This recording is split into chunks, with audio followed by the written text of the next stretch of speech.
Hello everyone, my name is Dungeon Dad, otherwise known as Josiah, and I make videos about Dungeons & Dragons, specifically focused around monsters and tips on running your game, or playing the game, like a pro. Today we are going to delve deep into the history, lore, mechanics, and combat tactics of the amazing shape-changing monstrosities, the Doppelganger. Joining me today is another D&D historian and keeper of the lore. It's AJ from the Mighty Glue Stick channel here on YouTube. Doppelgangers are a race of artificially engineered creatures. This is why they have the monstrosity type. They're not evolved from the natural world. Many thousands of years ago, a massive empire of powerful frog-like humanoids named the Batraki deliberately created them alongside many other species such as the Bullywug, the Koatoa, the Kopru, the Tako, the Katha, and the Sivs. In fact, if the species happens to be some sort of shape-shifting amphibian or fish species, there's a very good chance the Batraki are responsible for their origin, which is why they are known as one of the legendary creator races. Their name is a play on the word Batrachian, which means frog-like. We now know that the Batraki eventually departed from Toril, becoming officially extinct sometime before the 1300s in the Dale Reckoning calendar, with their distant descendants now forming a large portion of the chaotic race known as the Slardi. Biologically, doppelgangers were crafted by the Batraki to have qualities similar to amphibians and marine creatures like the octopus or the nautilus, with each cell in their skin able to sense colour and texture around them somehow and change its properties to emulate it. So when a doppelganger quickly shape changes, it can use its own flesh to form clothing and such, but at the first opportunity they will swipe the clothes of their victim and wear those instead. This feature is much stronger in some of the subspecies of doppelganger than in others, as we shall discover during the course of this video. So get comfortable, grab yourself a tasty beverage. We're about to get deeply nerdy.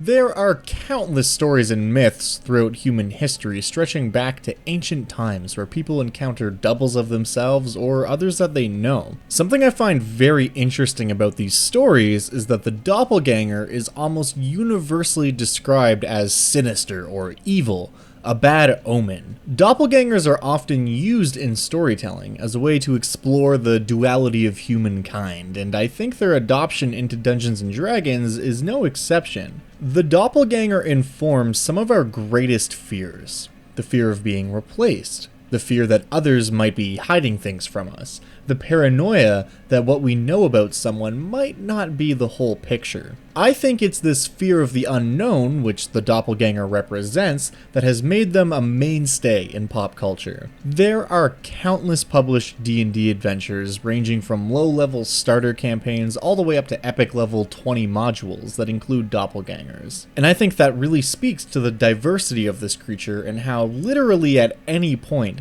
the doppelganger can show up to great effect. There are, however, tons of different variations and subspecies of the doppelganger, and their storied history as one of D&D's greatest unseen threats can truly attest to that. Though doppelgangers can form their bodies into the appearance of clothing, equipment, weapons, etc., they generally avoid doing this because of the obvious problems they would have if asked to drop something they appeared to be holding or wearing. Often they simply borrow materials from the body of whomever they're imitating and will wear and carry those. For the majority of doppelgangers, this object forming became less and less common, but in one specific type it became highly enhanced, drawing on the doppelganger's psychic powers to contort matter much like they reshape their own body. The Batraki were expert portal builders, and their empire spanned many worlds. The doppelgangers were perfect weapons of infiltration, disruption, and elimination, used to conquer discovered worlds where powerful civilizations stood in the Batraki's way. To safeguard their own empire, the Batraki ensured that doppelgangers were slightly restricted in their reproduction and reliant on other humanoid species just so they could survive. Thus, despite doppelgangers seeing themselves as perfect living beings, they would never seek to exterminate all other intelligent humanoid races, as doing so would also doom themselves. A player character derivative of the doppelgangers emerged in 4th edition D&D in the form of the Changeling, a fully fleshed out player character race that has a number of special racial feats, including using their powers to shift into the form of a chosen enemy in order to unnerve them and distract all the target's allies during combat, a feat called Taunting Visage. plus some remarkable powers for changelings who have divine class levels, allowing them much greater flexibility in their tactics and combat roles, and of course their shape-shifting flexibility also provided a feat that allowed them to more easily escape bonds and squeeze through confined areas.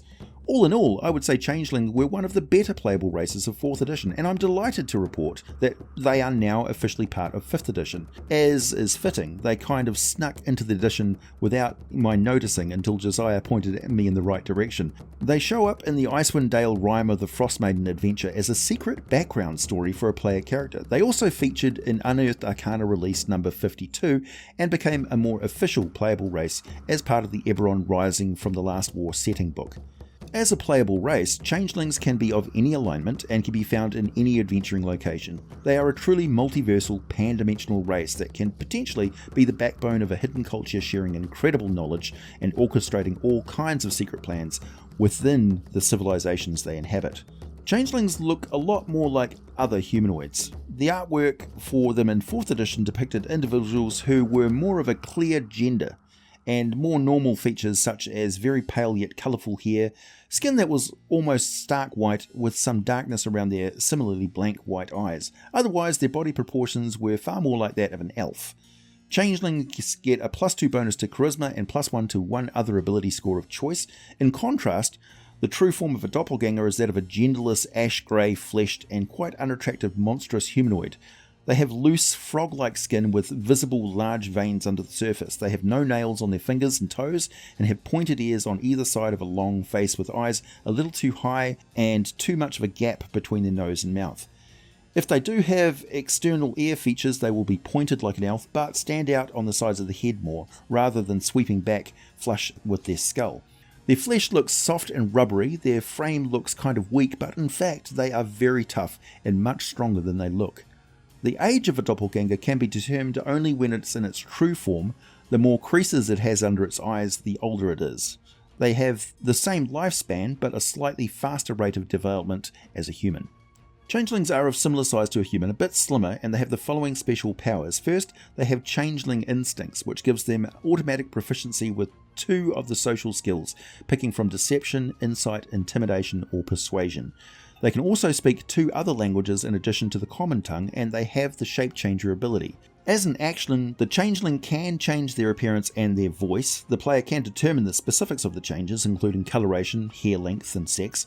They can also adjust their height and weight, but not so much that their size changes, which is quite a limitation as it restricts them to medium-sized humanoids. The changeling can appear as a member of another race, though none of their game statistics change.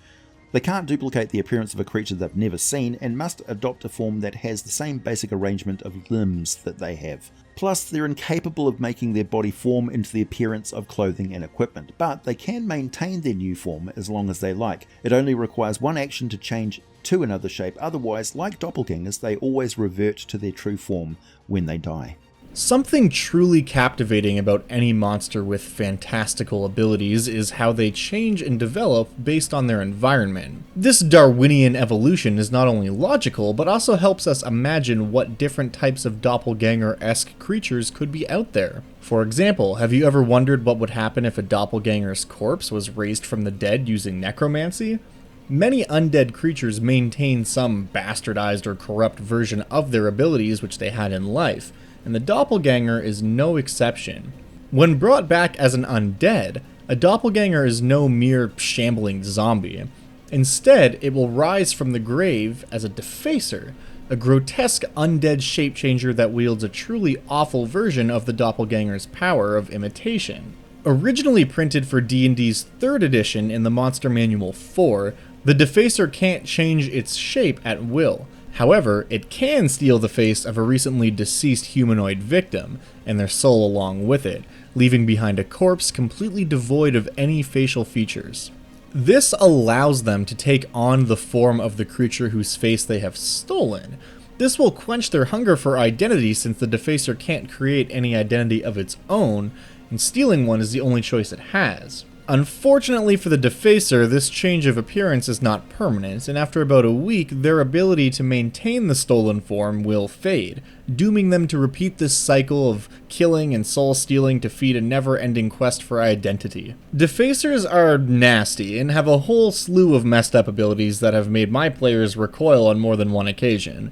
I actually did an entire video dedicated solely to the Defacer a while back, so if that sounds like something you want to check out, you can find that video with all the lore and a 5th edition stat block conversion on the Dungeon Dad YouTube channel. The reason that the Defacer is so important when discussing doppelgangers as a whole is because it shows us that magic, whether purposeful or environmental, or otherwise, can fundamentally change the way that shape-changers in Dungeons & Dragons develop, with varying degrees of horror. Doppelgangers who have become naturalized to the more exotic planes of existence can have some remarkable divergent and enhanced powers, one branch of which are those who have been drawn into the various domains of dread. A Ravenloft doppelganger is able to alter the shape of any equipment they carry.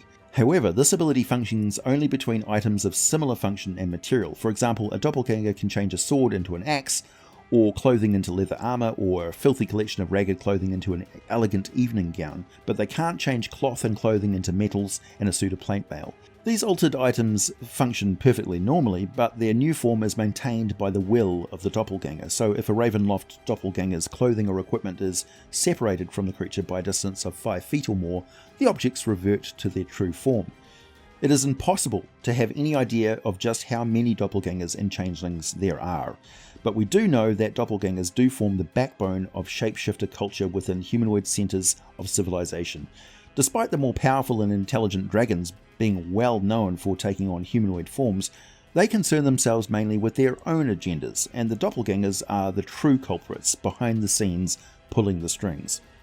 Doppelgangers don't automatically work together for their own mutual benefit. There are plenty of conflicts going on at all times, and their culture can often be described as a bunch of hedonistic narcissists who only work together to further their own amusements and ensure their own safety. But collectively, they actively manage to further strengthen their race as a whole. Despite that, their most common form of society is well detailed in the description of the Ravenloft doppelgangers. Much like the other humanoids they prey upon, the doppelgangers rarely work alone. Each doppelganger belongs to a small, tightly knit clan of 3 to 12 members and no children. Clan members work together to murder a victim and set up one of their kin in that person's place. Once one doppelganger has insinuated itself into a new life, it can work from the inside to help its clan members claim other victims.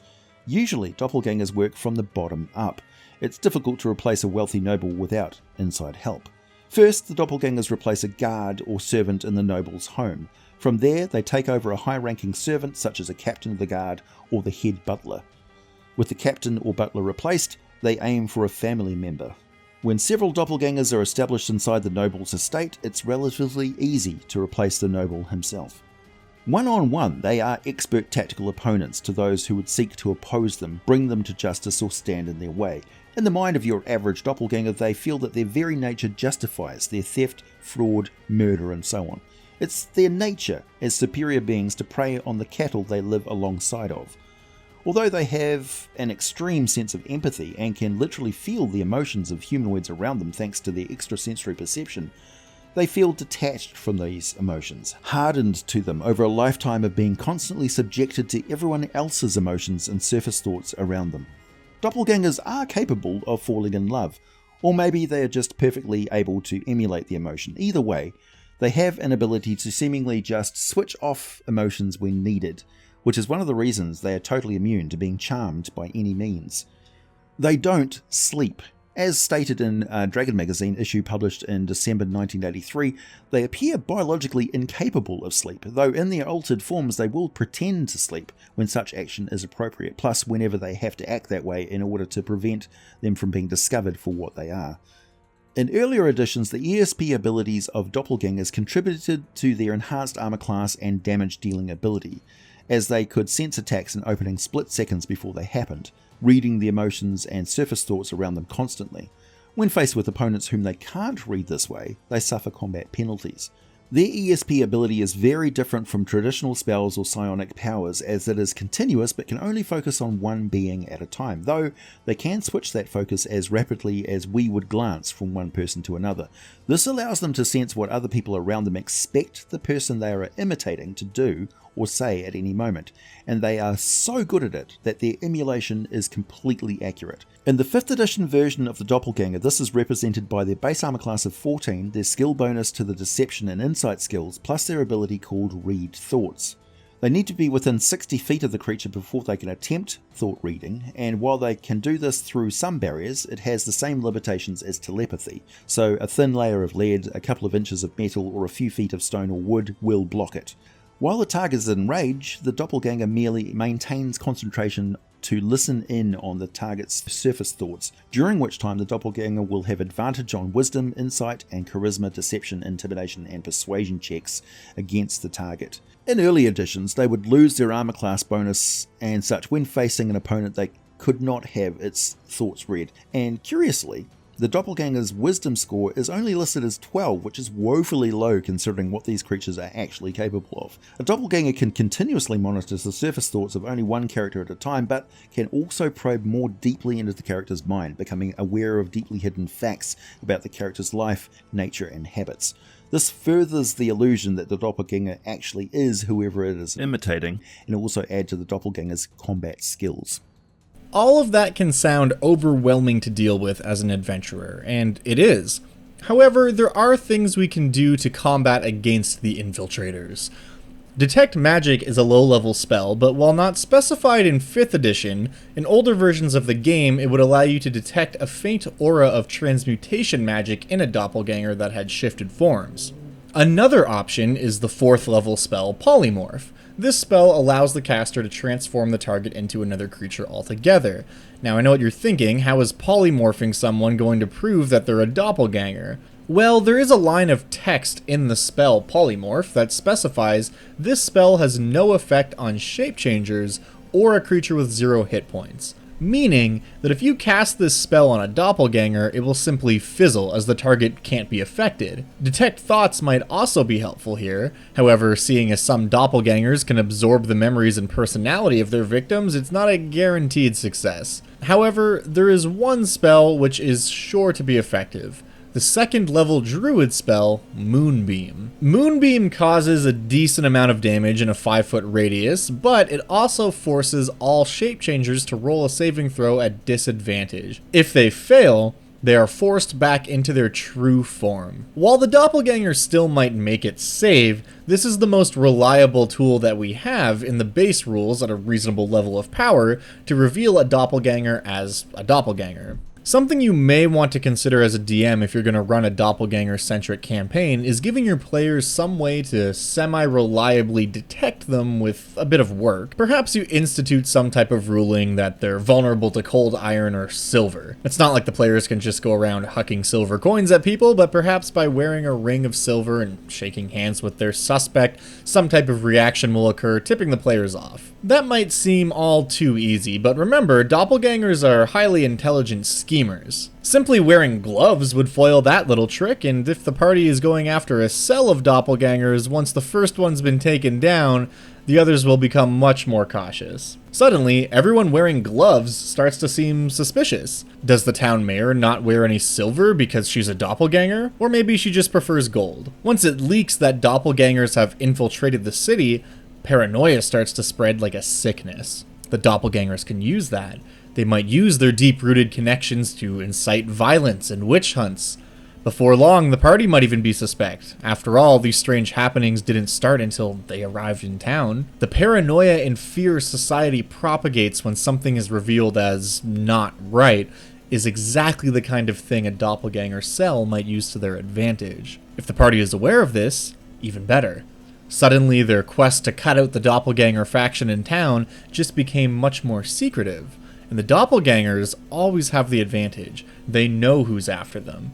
The party, on the other hand, has no idea. Their enemy could be anyone and everyone, from the children playing in the puddles by the roadside to the king himself. By their nature, doppelgangers are sneaky and insidious creatures. They will almost always choose to flee, letting those they command, often through a stolen identity, do the fighting for them. A doppelganger's true power does not come from its statistics, but from the social power that they wield. They hold a person's identity hostage, making it impossible for anyone to openly act against them, lest that person be implicated as a murderer. When forced into a corner, their only option is to physically fight back, often using whatever weapons and equipment they have available to them, and then attempt to get away. If the doppelganger is in a city or someplace where there are people around, it will always cry out for help, hoping to use the situation as a chance to make themselves appear as the victim. When all else fails and death is certain, the doppelganger is unlikely to simply accept their fate. Their instinct to survive means that they will likely propose some sort of deal, even if it means turning on their own kind or abandoning previous schemes. Whether they uphold their end of the bargain or not, that's a whole other story. Regardless of what they do, one thing can be assured: the doppelganger is always going to be looking out for number one. Although they are rumoured to eat victims, this is not true. They are omnivores just like most other humanoid species. The man-eating reputation probably comes from their ability to eat the brain tissue of their victims in order to absorb all of their memory and their personality traits. I imagine that living brain tissue consumption is not just a purely practical activity, given what a trippy experience this would be. Perhaps it also serves as a form of narcotic among doppelganger clans. I don't know if this also applies to doppelganger brain tissue, but it would make a very interesting twist if a defeated doppelganger foe seems to reappear with vengeance on its mind, when in fact it's not that original foe, rather another doppelganger who ate that brain and absorbed all their memories. This is also a fantastic feature to give to a playable changeling or doppelganger character. Perhaps some sort of brain-eating feat for players who want to have the perfect crime scene investigation character. For whatever reason, the Batraki did not give their natural form the ability to reproduce. They are in fact completely asexual. However, when they do breed, the doppelganger genes are always completely dominant. There may be versions and subraces that are called half doppelgangers, which is what a lot of people think the changelings are, but that's not actually the case. The result of reproduction with any other species is always a full-blooded shapeshifter. Only when they shape change into the form of a gendered creature are they able to use those perfectly functional organs to produce offspring. It was once thought, mistakenly, that all doppelgangers were male and had to rely on females of other humanoid species to carry their offspring. However, this is not true. Doppelgangers in female form can and do become pregnant and must stay in female form for the full term of the pregnancy to gestate and give birth. And I must mention, birth in their case is enviably simple, clean and painless, over in mere moments, though they often have to fake having a typical humanoid birth with all the fluids and difficulty and so on. At birth, the doppelgangers appear as normal, healthy members of their non-shapeshifter parents' race. Even if both parents were doppelgangers, they will appear as whatever race they chose to shapeshift into in order to mate in the first place. The child will grow at the same rate as a human, and all doppelgangers live about as long as humans do. However, when they reach the first physical and mental changes associated with adolescence, even if they had no idea they were a doppelganger, they will one day feel a complete awakening of their body and mind's true amazing abilities and have a full understanding of what they are. This is often a very traumatic experience that takes some time for them to adjust to. Even as a child, they do have certain innate abilities that subtle clues to their weird nature. For instance, they have a higher dexterity than most other children. They also tend to be very sensitive and perceptive, with a high degree of empathy for other living beings, and they will be immune to being charmed. A doppelganger is rarely seen in its natural form, however. Usually it is mimicking the form of another humanoid. When a doppelganger dies, it reverts to its true form. Sometimes, particularly if the doppelganger takes a long time to expire, it first shifts through one or two of the other forms it has mimicked recently before reverting at last to its true form. This feature is pure storytelling gold, as it allows the Dungeon Master to reveal other non-player characters the players may have already interacted with without having any idea that they were a shape changer, and allows the DM to sort of reveal the secret plot, or even provide further adventure hooks with this revelation. Doppelganger clans are structured hierarchically. There is a leader, usually the oldest doppelganger, and a pecking order that tends to place the youngest at the bottom. If the estate of a human noble has been taken over by a clan, you can be sure that the oldest member of that clan will take the lead role as the replaced noble, and successively less important roles will always be taken by other clan members according to their age and experience. Because doppelgangers are asexual, they care little for distinctions based on gender. When mimicking a person of a particular gender, a doppelganger will often ignore or even rebel against the limitations placed on that gender by society. Not to the point that it would result in revealing their true form though, of course. Self-preservation is an extremely strong drive in every doppelganger, which does influence who they choose to replace. So although they have the skills to mimic a thief with ease, a doppelganger rarely picks a thief when looking for a victim to replace. Doppelgangers do prefer to mimic law-abiding citizens, avoiding the scrutiny of those around them. A law-abiding noble who has a reputation for a bit of frivolous spending of their wealth is the perfect match for a doppelganger's tastes, particularly if the target happens to hold a lot of influence and authority without much effort required for said perks. When it comes to actually using a doppelganger as a DM in your game, there are tons of possibilities. At the very baseline level of creativity, we can have the doppelganger impersonating an important NPC. That in and of itself can be enough to throw your party for a loop. When you take it a step further, having a doppelganger community operating in a large city has lots of potential for intrigue and fun encounters. However, I encourage you to take it even a step further. What if there are two doppelganger factions? What if those two factions don't get along? Perhaps there's a sort of secretive gang war happening in the city where two shape-changer factions are each vying for dominance. Does the party side with one of them? Do they go after both? If they try to take everyone down, do they risk unifying the opposing sides against them? Perhaps one faction isn't even comprised of doppelgangers and is made up of evil death slad which are seeking to undermine and bring about the total destruction of the city. The doppelganger faction would likely be opposed to such a thing since they rely on the city and the society it houses to act as both their shield and means of living. How would the party react to that development? I mean, sure, doppelgangers are evil, but the slad are even worse. Also, the existence of slad implies that there is someone controlling them in a lot of cases. Is the person who summoned the slad in the city? Who, if anyone, are they working for? Perhaps the one controlling the slad is actually a lower-ranking member of the doppelganger cell seeking to seize power for themselves. Perhaps they're only doing so under duress from another party. What happens if the public finds out and the government starts to take action? Is the government controlled by one of the factions? What is going on? You should consider how other shape-changers treat doppelgangers in your world. Do they hate them for their extensive abilities? Do they revere them because of their mastery of deception? Do they cooperate? Do they try to destroy them? If a situation ever should arise that multiple species of shape-changers are all working together with a group of doppelgangers at the helm, that is truly a dangerous prospect for anyone they see fit to replace, even more so for those who are simply in their way. Your players might receive a letter from an old friend asking for their help, only to show up and have the contact explain that the problem has since been solved and they're free to move along. Do they take that at face value and walk away, never knowing how close they were to uncovering something horrific? Or do they stay and dig a bit deeper? If they do the latter, they might not like what they find. Running a doppelganger-focused campaign is like making a fine layer cake. On the surface, it might seem relatively simple, but the more your players cut into what's going on, the more complex it gets. This allows you as the DM to take things as far as you want to go. There is nothing wrong with keeping it simple and having a lone doppelganger replace an important figure in society, leaving it at that, but if you want to, you can create a situation in which by the time your players realize they're in over their head, it's already way too late. Thanks for joining us in this exploration of one of the game's more mysterious races. To celebrate just how sneaky they are, Dungeon Dad and I have done something very devious with this video. There are actually two very similar versions of it, one on my channel and one on his. If you watch both very closely, you will be able, possibly, to detect certain differences we have built into them. If you happen to spot all the differences and tell us, you will win a very sweet prize. Thank you for joining us. If you like this video, don't forget to share it with your friends and give them a chance at the prize as well. After all, surely humans always work together and share the spoils of their efforts, right? You are better than the doppelgangers, are you not? Thanks for joining us today, AJ. It was a pleasure as always.